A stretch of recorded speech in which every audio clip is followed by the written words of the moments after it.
Hello, hello to everybody. Probably we can start our next session until that origins of life and evolution.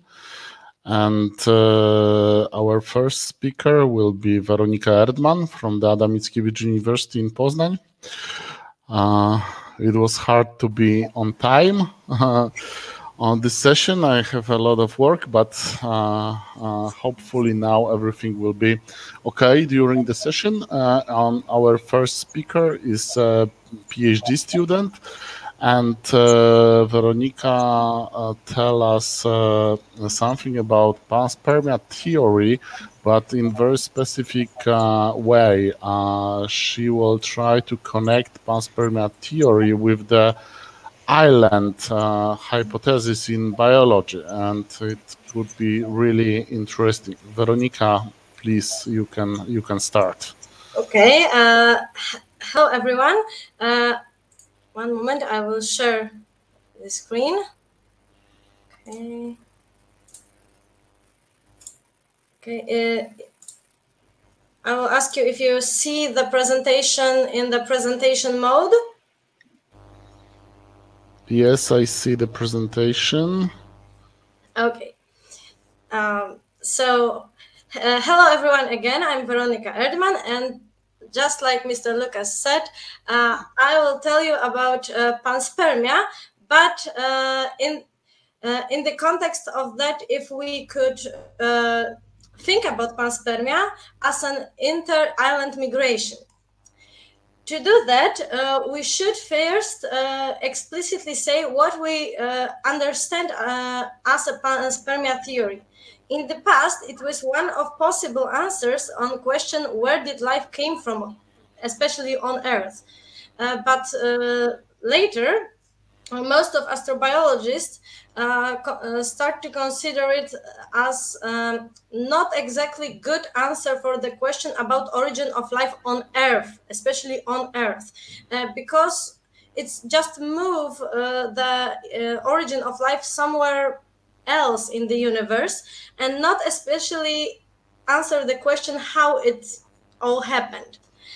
But the panspermia theory is still relevant as one of possible mechanisms of distribution life in the universe between different celestial bodies, because the fact that origin of life on Earth probably wasn't panspermic, but is not the proof that anywhere else in the universe such process could not happen.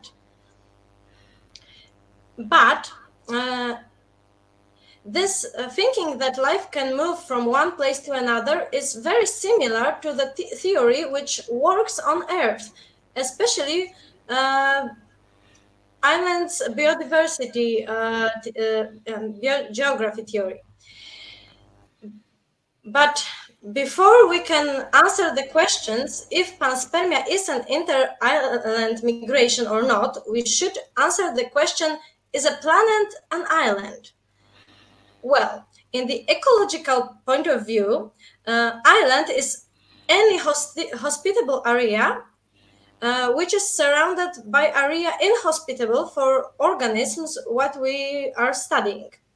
So on Earth it will be, of course, any oceanic islands, but also, for example, ecological islands like fragmented forests. So when we think about the planet, it is a piece of land, of course, which is hospitable for life, for example, just like Earth, but it's surrounded by very inhospitable area, which is space itself. So yes, in ecological point of view, planet is an island. And if is an island, the migration of life between planets will be considered inter-island migration. But what it does mean for astrobiology? Well, because of theory of island biogeography has a lot of rules and a lot of laws who can predict, thanks to which we could predict how new populations will be changing and if they can stay on island or if they will die out, along with the particular properties of islands. If we could apply these rules to the planets, maybe we could also predict if panspermia events are successful or not. So these properties of islands, which are very important in case of this theory, are distance between islands or between the mainland and islands, biodiversity of source area. So because source area could be mainland, like for example a country, or bigger piece of this environment which we study, or continent, but also it could be another island, because organisms could move between islands also. So we could think about this source area as our point of start. Also, size of the islands are important, and the island topography. Distance between islands is important because if it's longer, the less organisms could reach the new area on the island. And this is the point. Oh, sorry. It's see on this graph that if islands are far from the source area, less species could in time reach the new island. And also, if it's closer, the more different species could travel between these areas. But if the same for planets, but between planets, it's not that simple, because of course it's easy to say that some planets are closer to the others than, for example, further planets. But islands on Earth do not move, and planets in the solar system, of course, they do. So from time to time, the planet which theoretically should be close enough can be very far from our source area. Size of the planet is a different thing. Here problems lays not in the moving, on the motion, but the fact that between islands on Earth, if islands are bigger, the more richful biosphere they could support. Much more species could live there, and every species could have bigger population. So the populations are less likely to die out. But with the planets, it not exactly work like that. For example, when we consider Earth, Mars, some fictional super Earth, and Jupiter. Of course, between Earth and only a little bit bigger super Earth, we could say that the difference could not be so big, because, okay, they could be quite similar, even if the second planet is a little bit bigger. But if we consider any life form from Earth has bigger chance to move and live on the surface of Mars than in the surface of Jupiter, because Jupiter is so big planet that environmental conditions there are totally different. So most of life forms from Earth could not survive there. It's a pretty big game changer. Another thing is that sorry. Because of that, maybe we should think not about size of the planet as a measurement of biodiversity of this world, but maybe we should think about similarity between our source and the planet which the life will move on. So we have this Earth Similarity Index, which is quite good for situation if we think about Earth as this source of living organisms.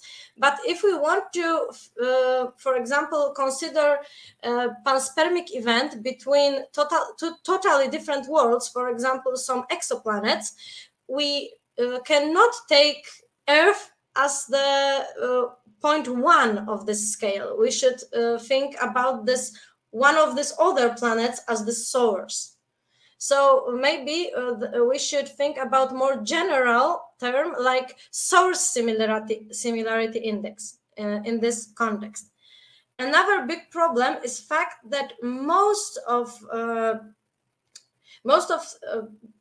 theory in most of laws about in theory of islands biogeography is constructed in Earth biosphere. So in the place where species could move between the islands, maybe not very easy, but much more much easier than in space, and also episodes of intra-island migration on Earth are more frequent than between planets. And in many newer laws and newer models of islands biogeography, we think about whole populations of one species separated between the islands. And between planets, it's not possible. Because Veronica, we have 3 minutes. Okay, I'm almost finished. It's very important to remember that when we start consider panspermia as an inter-island migration, because it's possible, but we should change a little bit the laws we write on Earth to fit the more general rules, especially in case of planets. So I could thank you for your consideration, and I'm eager to answer all your questions. Okay, thank you. Thank you, Veronica, for your very interesting presentation. I don't see questions on chat, but if somebody wants to ask, you can do it, please. I think it's one in Q&A. Yes, I see it now. What are the mechanisms that would allow organisms to migrate between celestial bodies, within their own stellar system or between systems? It's interesting questions because I also want to ask about it. Theoretically, because we still talk mostly about theory, we have, for example, lithopanspermia, which is moving life between planets on asteroids or in comets. I think the comets have this special name, the cometary panspermia. But it also exists the theory that small life forms in their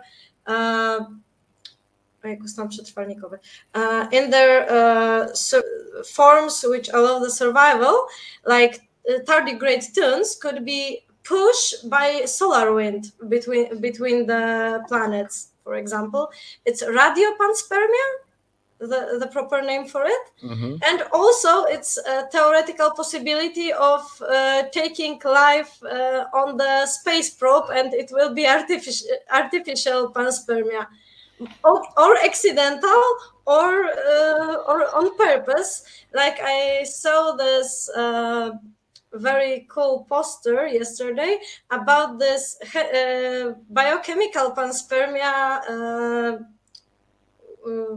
I don't know how to say it, particles which could be tested if they survive in space, and if they survive, they could make they could be considered seeds of life. And if it works and we purposefully send this seed from to another planet, it will be artificial panspermia, directed panspermia even. Okay, I see this. Yeah. Do we know any case of natural migration of organism from Earth to even Earth space surrounding? Which means that if any organism can migrate from Earth, if we know such cases or not? Well, natural, not exactly, but that was the Bereshit probe event with tardigrades, but probably they died on the crash.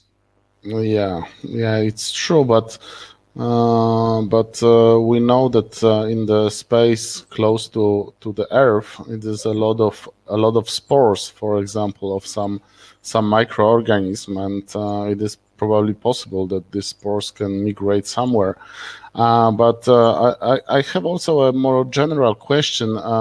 What do you think about possibility of panspermia? Because if you are saying about migration between islands on Earth, of course, I agree that that these islands are in the distance, which is very large for some organisms, but still it is possible to migrate on I don't know, piece of wood, on plants or some other things on the even in the wind between the islands, and this is still possible and not so problematic. But if we consider the distances in space, they are much more bigger than between the islands on the Earth.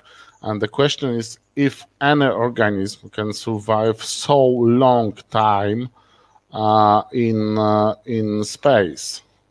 Yes, that's the problem, and because of that, many people do not. Many scientists do not say that more probable is the biochemical panspermia than the organismal panspermia or microorganismal panspermia, and it depends if we consider artificial panspermia or not, because the biggest chance to take some life from one planet to another is by artificial probes. Just like if we go to Mars, our small biosphere living in our bodies will be taken with us. Theoretically, we do the best we can to not contaminate this new planet, but it's always possible that some accidents could happen. Yeah, but this is still in our own solar system. We cannot say this in case of between exoplanets, for example. It will be very, very hard because the distances are so big. Do you think? Yes, and I agree that it will be much more hard and much more unlikely to happen, but even unlikely events are just unlikely. It's also the small possibility that it could happen. So if we want to, for example, prevent it, if we want to send something somewhere else, we should think about it. Yes, yes, I totally agree with you. Okay, thank you. We need to finish. It was really interesting, but we need to go to the next our next speaker.